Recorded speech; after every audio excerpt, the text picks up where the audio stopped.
Hello there. I'm Matt Mike. For those just joining me, welcome. For those joining me again, welcome back. Ladies and gents, it's still Halloween.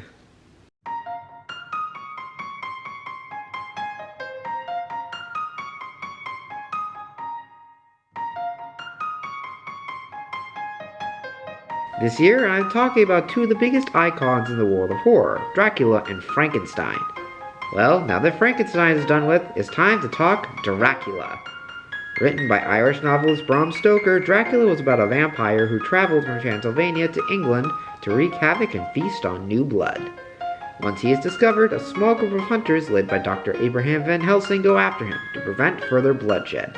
A truly fascinating and dark story, the character of Dracula has truly become immortal and has had hundreds of different interpretations over the years. However, I rather doubt that this character would be as influential as he was if it wasn't for a certain film done by Universal.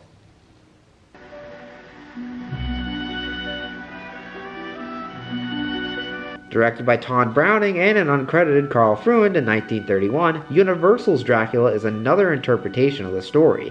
However, it's actually credited as more of an adaptation of the stage play by Hamilton Dean and John L. Balderston. So, in other words, this movie is an adaptation of an adaptation. Also, this technically isn't the first time that Dracula has been put to film. The 1922 silent film Nosferatu is loosely based off this story, and is also a true classic in its own right. However, when it comes down to what many consider to be the most iconic version of this character, most people look to Universal's 1931 film. So, does this film truly stand the test of time? Personally, I think so. And I'm going to be talking about why. This is 1931's Universal's Dracula. Let's review. The film begins in Transylvania, where English solicitor Renfield, played by Dwight Fry, is there on business. Among the rugged peaks that frown down upon the Borgo Pass are found crumbling castles of a bygone age. Hey, don't spoil the movie! Renfield arrives at a village where the villagers express their fear when he tells them that he is going to meet Count Dracula. Castle Dracula? Yes, that's where I'm going. To the castle? Yes. So Dracula's castle? Yes. The castle that belongs to Dracula. Yes, that's where I'm going. Where Dracula lives. Yes. Hoping to protect him, a woman gives Renfield a cross. At midnight, Dracula's carriage appears and brings Renfield to the castle. Oh, and if the driver happens to look familiar, believe it or not, that is Dracula himself. In the original story, due to the fact that Dracula has no servants, he also appears as the driver, who then disappears and is replaced by a bat, just like in the movie. Renfield arrives, and we really get to see the gothic nature of the story come to life in Dracula's castle. The lighting makes it look perfectly dark and eerie, the fact that everything is covered in spiderwebs, and the sheer desolation adds perfectly to the atmosphere. We then meet the Good Count, played by Bela Lugosi. Fun fact, Lugosi actually almost got cast as the monster in Frankenstein. However, Lugosi at the time didn't want to be typecasted as monsters, so rumor has it he purposely messed up the screen test, allowing up-and-coming actor Boris Karloff to achieve the role. It's a shame because Lugosi is such a talented actor, and he completely nails the character of Dracula here. He's suave and clever, yet cold and calculating, and the look Lugosi would give his eyes would be an iconic image for years to come. Listen to them. Children of the night. What music they make. Bjorf. As Renfield is served dinner, Dracula looks over the lease he has just purchased, Carfax Abbey, in London. He reveals that tomorrow night he will be chartering a ship. Renfield then gets a paper cut, attracting Dracula's attention.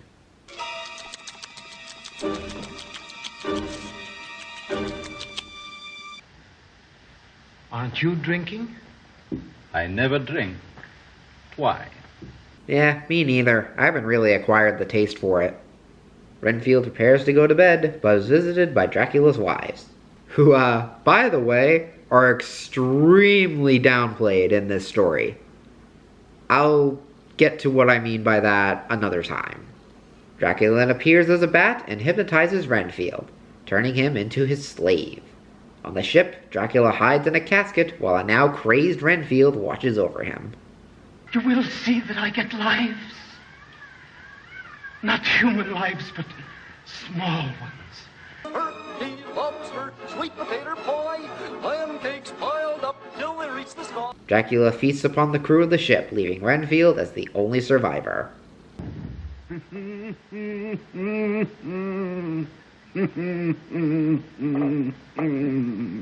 Why, he's mad. Yeah, maybe, but he's also the one giving us one of the best performances in this movie so far, other than Lugosi. Oh, and one other character, but I'll get to him later. Renfield is taken to an insane asylum while Dracula begins roaming the streets of London.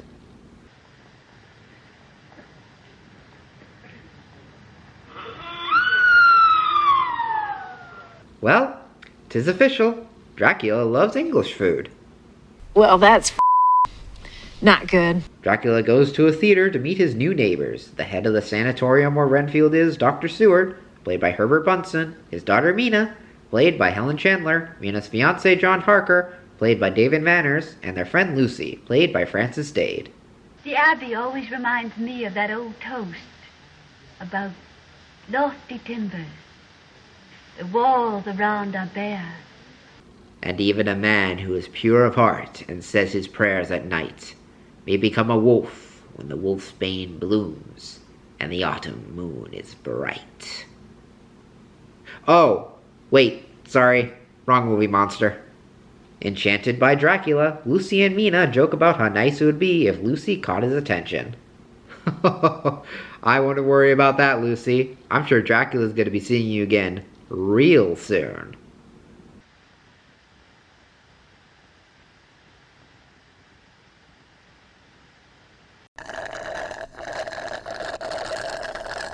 Lucy dies from her encounter with Dracula, which causes Dr. Seward to call on his mentor, Dr. Abraham Van Helsing, played by Edward von Sloan.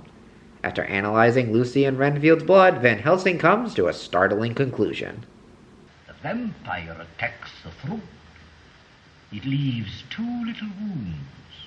Something we won't show, cause it's 1931. Oh, I guess now is as good a time as any to talk about this.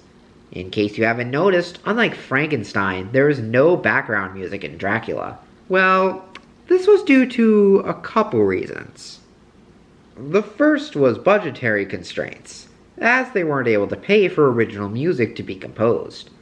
The second was the fact that cinema was beginning to transition from the silent era, where there was no spoken dialogue and everything that a character would say was shown on screen in the form of word cards.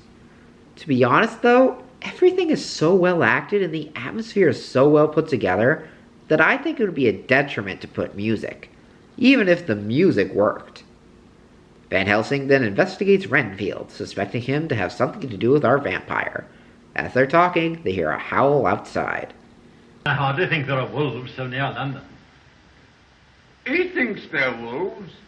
Me, I've heard him howl at night before. He thinks they're talking to him. This man is insane! Take him away! After scaring Renfield with Wolfsbane. Huh. Maybe not the wrong movie after all. Dracula sneaks into Mina's room and bites her. The next morning, she and John are talking about a strange dream she had last night. Wanting to know more, Van Helsing joins the conversation. Is there anything the matter with your throat? Oh, no, but I... Permit me. No, please. Yes. Yes. I actually don't want to look at your throat. I just think this scarf is so cute. It's revealed that Mina now has marks on her neck, similar to Lucy's. What could have caused them, Professor? Count Dracula. Well, maybe him. A most distinguished scientist, whose name we know, even in the wild of Transylvania. Wait, did they just show the scene of Van Helsing bow twice? Why the hell would they do that? Him bowing once is just fine, and it works in either placement. As the group talk, Van Helsing and John notice that Dracula doesn't cast a reflection. Wanting to test his theory, Van Helsing confronts the Count about it. I stumbled upon a most amazing phenomenon. Look.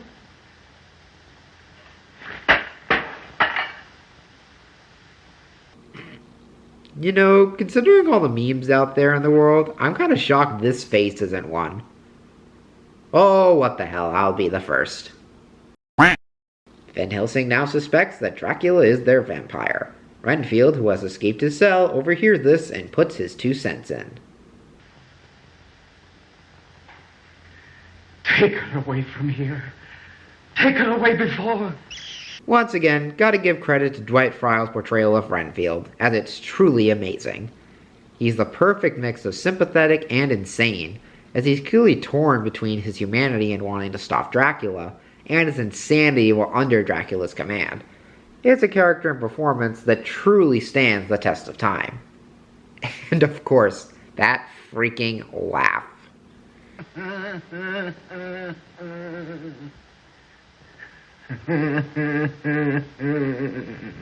Mina is attacked by Dracula yet again, so Van Helsing surrounds her room with wolfsbane, as well as making her a necklace. John, however, skeptical about everything that's been going on, wants to take Mina away, something that Van Helsing advises against. Our only chance of saving Miss Mina's life is to find the hiding place of Dracula's living corpse and to drive a stake through its heart. But where will they get a perfectly cooked steak at this time? Yeah, I'm not proud of that one either. When everyone goes to check in on Mina, Dracula appears before Van Helsing, where he reveals that Mina is already under his control. She will live through the centuries to come, as I have lived. She's the woman of my dreams. I want to shower her with gifts. I want to put her on a golden pedestal. Dracula then attempts to hypnotize Van Helsing, just as he's done with the others. Uh-oh. I think he's trying to do the same with me. Come here.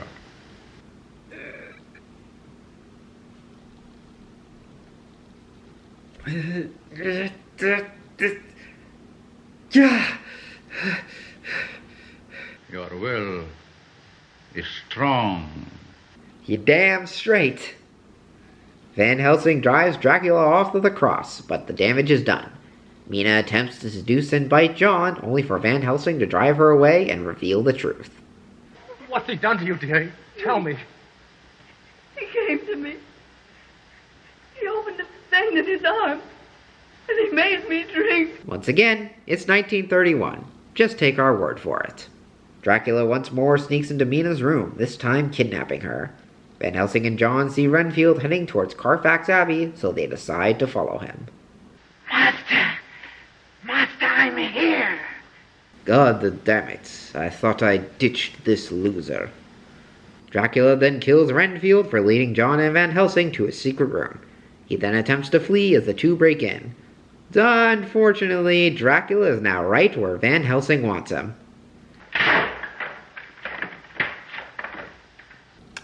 You know, Dracula, maybe you should have thought of getting a better casket. After all, just having a wooden crate could be used against you. Not a great plan.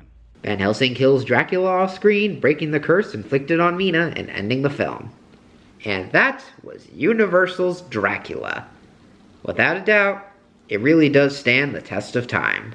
There are a lot of differences from the novel, and many things had to be toned down or done off screen due to the time period it was made. Even with that, though, it's still a story that's done really well. The acting was phenomenal, the setting and atmosphere is great despite not having any background music, and the flow of the story was elegantly done. Plus, Bela Lugosi, Dwight Frye, and Edward Von Sloan gave us some amazing performances that truly gave the movie the right amount of skill to make this film iconic. If you haven't seen it already, then sit down with a glass of wine and take in this elegant gothic tale. Thank you for joining me on this review, and next time we're going to be viewing a Dracula film that's, well, let's say it's along the same lines as Mary Shelley's Frankenstein. Until the next film, Farewell.